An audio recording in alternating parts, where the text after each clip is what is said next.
So God. what makes someone a Christian and what makes someone not a Christian? What makes, like that's what I'm trying to figure out. Because That's a good question. yes. Yeah, well, you. probably the deepest answer to that is willingness to shoulder your cross voluntarily and trudge uphill regardless of circumstances. Okay, if that's what makes someone a Christian, man, I hope he just talked a bunch of people out of being Christian.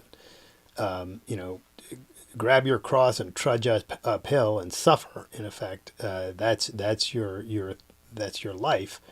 Why on earth would anyone want to go there? And you know, and part of the reason is that people need purpose in life, and if they can't understand a rational basis for purpose, which religion beats out of their heads, as it keeps telling them you can't get purpose from reason and science, they're going to eventually say, well, you know, I need some kind of a thing that makes my time and effort worth exerting, and they're going to turn to things like Christianity or worse.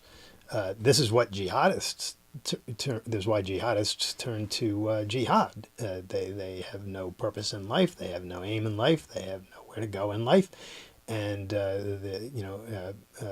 imams or Muslim clerics basically say, well, you know, we've got something for you to do that'll make your life really meaningful. This is dangerous stuff, and it's dangerous whether it winds up with a young person with a suicide vest blowing up a pizzeria full of innocent people, or people flying jets into skyscrapers, or just a young person feeling like he can't achieve happiness and life is going to be just trudging uphill with a cross and the goal of suffering.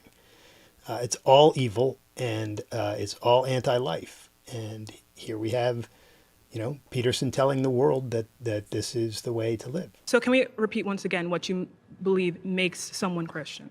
There's many things, but one of the most fundamental is that you believe that the cosmos itself is founded on the principle of voluntary self-sacrifice. So now the cosmos is founded on the idea of voluntary self-sacrifice. This is just what it's all about. This is the purpose. This is your purpose, to sacrifice and suffer and die, like Jesus did. He did it the best. You can't do it as well as him, but you can do it. It's poison. This is just sheer poison. And it's really tragic. Kudos to these young people for challenging Peterson.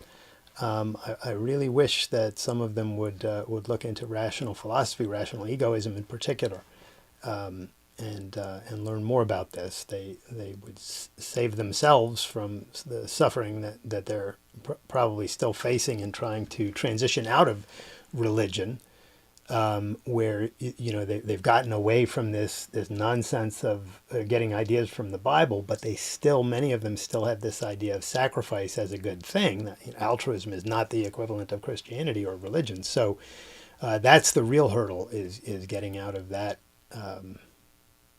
horrific framework. So I could assume that power rules. And so that my assumption would be, if I can make you do it, I win. Right, and I can found a whole society on that, and that happens a lot, by the way. And that's also how societies tend to degenerate. And so that would be a society that was founded on the principle that you get to sacrifice and I don't have to.